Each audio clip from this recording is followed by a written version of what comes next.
Hey y'all, welcome or welcome back. This is Emily with another Perfume show and tell. This is the trip to grandma's house special. So I'm 41, I think, yeah. And I have the rare fortune of still having a living grandparent. So I was able to go up to Kentucky and visit my grandma, who still lives in her own home. And one of the things that I had on my agenda was to see if I could find any old perfumes. And sure enough, I did find a few little gems in her guest bathroom cabinets. And I asked her if I could have them. And she said, well, I don't know. I don't know where those came from. Those aren't mine. And I think they are, because she's the only woman that ever lived in that house. And also most of these are Avon, and she used to have an Avon lady when she lived in Dayton, Ohio. So I'm pretty sure they are hers.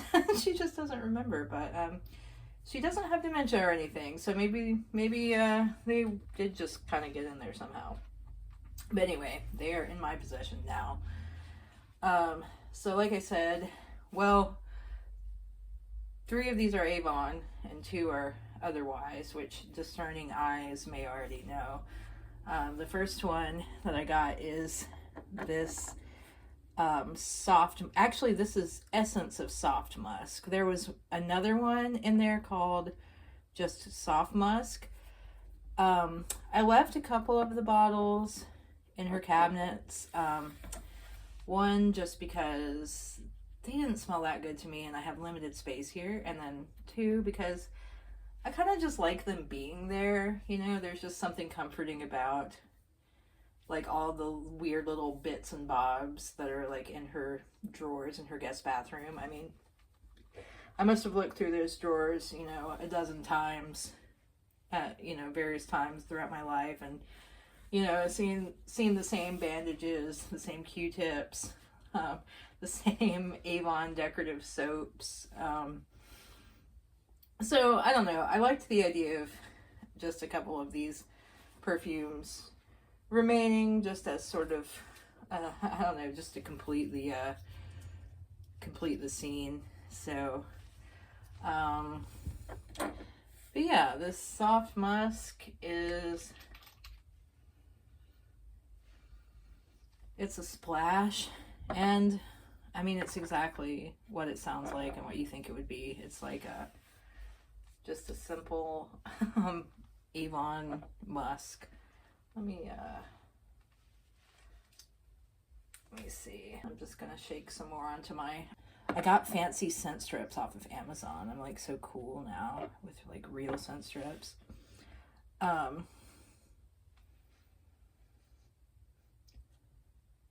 Yeah, I don't know. It's a pretty musk. Wish I could tell you more about it. Yeah, clean, and I mean, I think it's still, I mean, this is quite old. It's probably, it's at least from the 90s, maybe the 80s, and hell, maybe even the 70s, but probably most likely the 80s. But, I don't know. It seems like it's still good. The second one, she had 3 of these little samples of Pearl Noir, and this is another Avon. It says Perfume Creatif, and it's eau de toilette, available exclusively from Avon. I guess this is probably where the rep would have written their name. I really like the shape of this bottle. It seems like they are kind of doing like an Obsession styled bottle, maybe. I don't know if you remember the vintage Obsessions that looked like kind of like a pebble. I love those, and I really want to get a bottle of vintage Obsession just for the bottle. I don't know if this is trying to smell like that. I kind of doubt it, because it's not very, see that? Oh yeah. Yeah, I mean, it's not super like ambery or opulent or spicy or anything like that.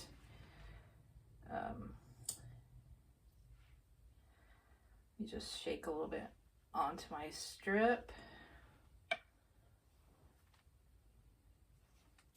Yeah, I don't know. It's pleasant. It's perfumey. It kind of smells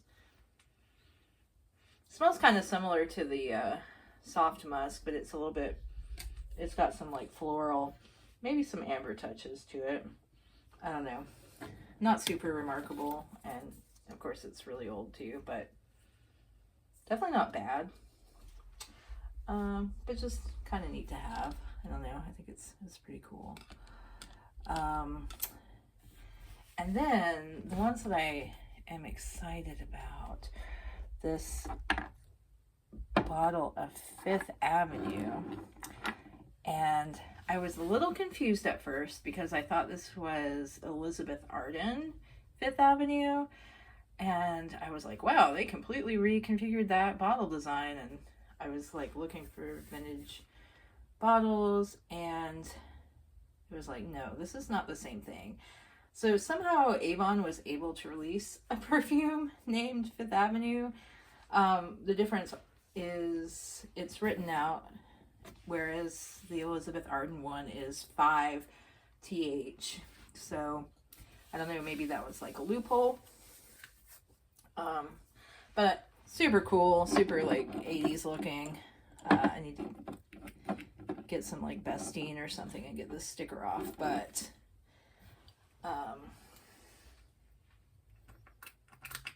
and I don't think these ever had a cap with them. I think it's just this, like the atomizer is here, and I think that's just how it is. Oh god, this smells really good. This is like a dry, powdery spice. Oh, I really like this. Yeah, it's kind of a little bit sheep-y to me. It's kind of like if you imagine like just having a bunch of like dry like incense powder. That's like what it reminds me of. I mean, the spices aren't super heavy or thick, but I don't know. It just smells, it smells really good. It's kind of up my alley. And I thought it reminded me a little bit of my Histoire d'Amour by Abusan, which I really like. But I sprayed that, and I don't know. I guess, I mean, obviously it reminded me of it because it, you know, it reminded me of it. It made me think of it, but they're not that similar at all. Like, I would say Histoire d'Amour is more like citrusy and more kind of, there's something more green and maybe mossy in it. This one's just like a pleasant,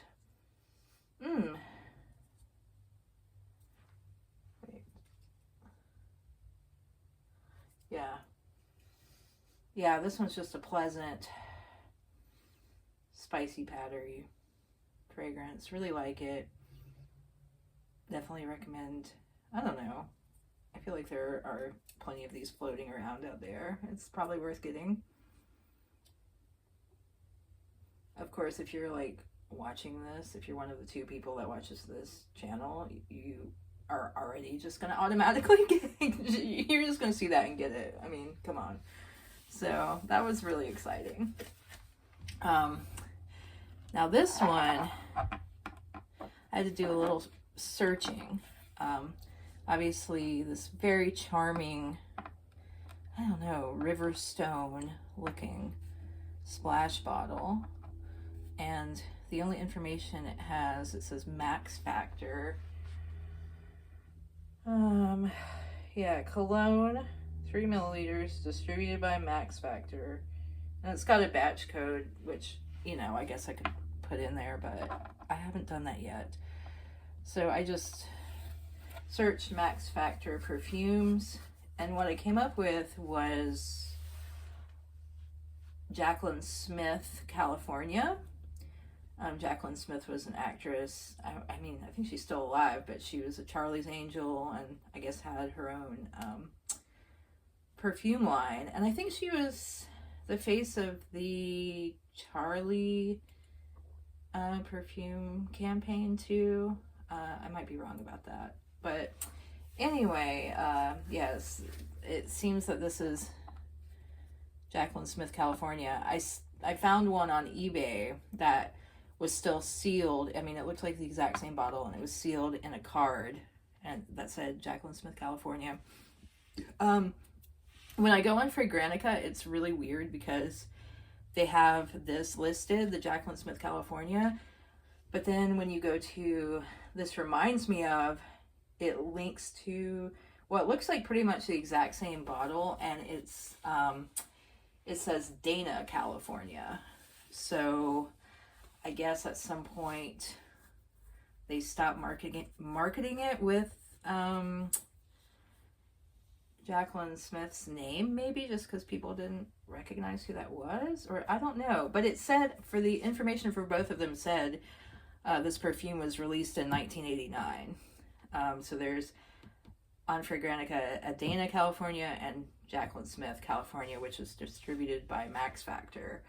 Now Max Factor, I know they got bought by Procter and Gamble, and then they were discontinued in the US, and I think were still sold overseas, but then they got brought back to the US under a limited they got brought back to the US on a limited basis with, I guess, Pat McGrath, like, curating or something like that, is my understanding. So I don't know how Dana fits into this. I feel like Dana is owned by Coty, if I am remembering correctly, but I don't know. It's hard to keep up with the machinations of the, like, 5 conglomerates that own everything, so I don't know. If anyone can elucidate the Dana, California versus Jacqueline Smith, I keep almost saying Jacqueline Hill, California, and why they were both allegedly released the same year under different, like, branding, but exactly the same bottle. And the other weird thing is on the Fragrantica website too, like, the accords and the notes listed for both of these perfumes is completely different, which would lead me to believe that they were totally different perfumes. But then, I don't know, when you go under the Reminds Me Of, a lot of people have said Dior Dune as one of the top ones. So that almost makes me think they are the same perfume. I don't know. Anyway, beautiful little object nonetheless. And I'll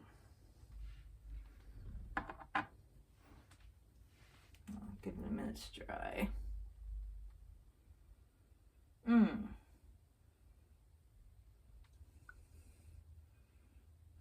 And I really like it. And you know, when I saw, I was kind of proud of myself, because when I saw the California thing, the name, and then just kind of looking at these, like, kind of sea glass looking, yeah, it looks like sea glass, right? And I was thinking, you know, oh, I wonder if they're trying to do like a Dune thing, because it kind of reminds me of that vibe. It's probably around the same time, and I've never smelled Dune, but it's like on my short list of things I want to smell. And so it was kind of validating to scroll down and see that a lot of people had mentioned Dune. So I was like, oh, I think I was on the right track there.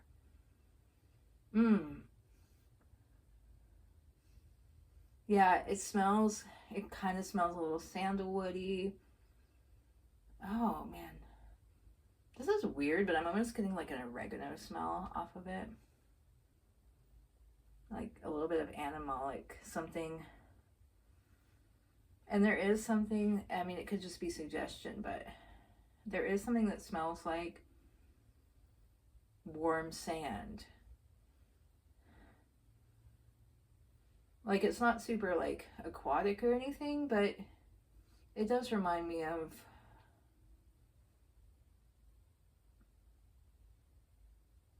a habitat, like a dune habitat with grasses and things like that.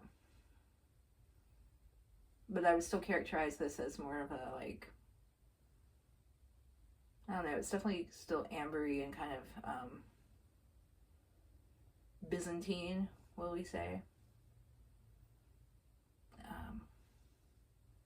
Yeah, I saw that, by the way, this is an aside, but I saw that coming up on a, essentially Jacob had done like a live stream video kind of talking about the term Oriental and perfume and, you know, viable alternatives. A lot of people use amber, but that can be problematic because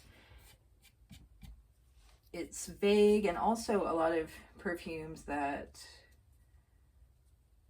would have been characterized as Oriental don't necessarily have an amber accord. There's like two different like main accords that are used in Oriental perfumes, so it can be a bit of a misnomer. But someone in the chat was kind of suggesting like Byzantine, and I like that because it suggests, you know, when I think of something being Byzantine, I think of it being, you know, kind of intricate and opulent. And also, they would have used a lot of those, you know, resins and different spices and things that we do associate with Oriental. So, and I guess, you know, technically Byzantium could be considered part of the Orient, but it's a little more specific and does not seem to be a problematic term because it refers to a specific defunct empire as opposed to this nebulous idea of this like entire, you know, some would say like half of the globe that has no specificity.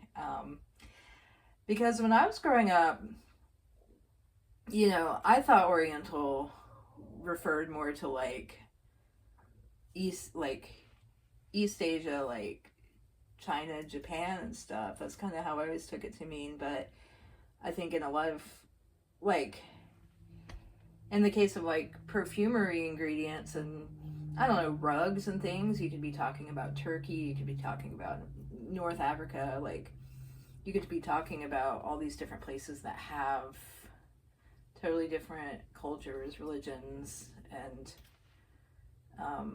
languages and everything. So I don't know. Anyway, that's a whole long aside. I guess my thing is I just don't want to use the term Oriental if I can avoid it. So I might just say Byzantine or opulent or ambery. But yeah, and you can see how much it stained my paper. Really, really good. I might actually search for more of this if I use it up because I really like it. And then the final and to me possibly most exciting thing, this is a little bit of a cheat because I did not find this at my grandma's house, but I did find it in her town. So she lives in a little small Kentucky town, and there's a place there called Peddler's Mall. Peddler's Mall is like a little antique / flea market style mall where people rent out in little individual stalls and sell stuff, mostly like little trinkets and junk and, you know, the kind of crap that I lose my mind over. And one such stall had some cosmetic things, and I was interested. There were some really cool, like old perfume atomizers, like one that had this big, like rubber pump and then this long spigot. And, you know, if I had like the room for that kind of shit, I would get it. Like, I love the idea of actually having like a cosmetics, like little museum. But I'm like, I can't justify getting that. But one thing I saw that immediately caught my eye was, I was like, oh, look at this little cello or violin. I bet that's an old bottle of Taboo, because I have looked it up and I've been sad that they don't make it in the little cello bottle anymore. And sure enough, it is Taboo. And I think, I don't know what year this is from. I'm gonna guess it's probably 80s, but it might be older, or it might be 90s. But I was just really excited. I was like, I'm not gonna wear this. I just want to like own it.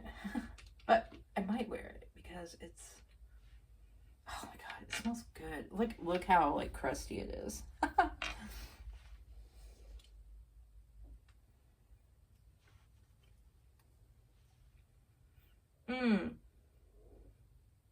Oh my god, it smells almost like you could drink it. Like, keep this away from a kid because it smells like soda. It's so good. I love this little thing. And I have a current bottle here.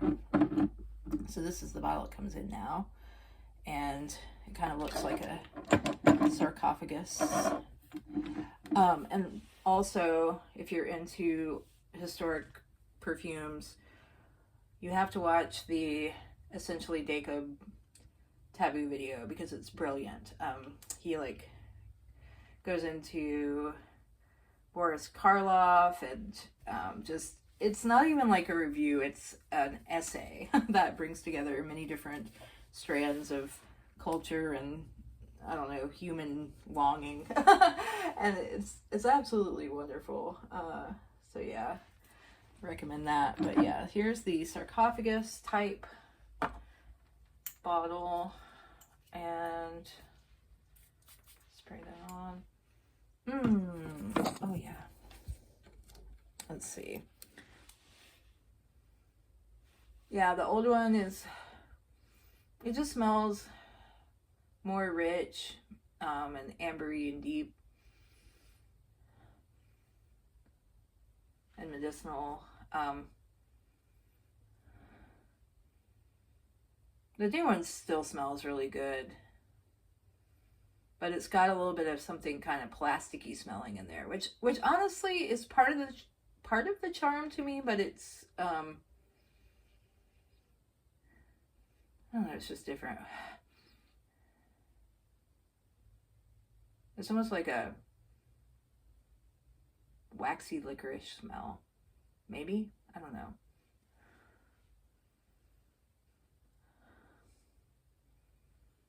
Like, maybe some of the top notes in the old one have gone off, but I don't know. I hate to be that person, but I'm like, man, the older one smells better. But still totally worth it. Totally worth getting Taboo in its current formulation, I think. So, you can see the difference between, yeah, this one's just more like viscous. And you can see where it's like settled on the bottle.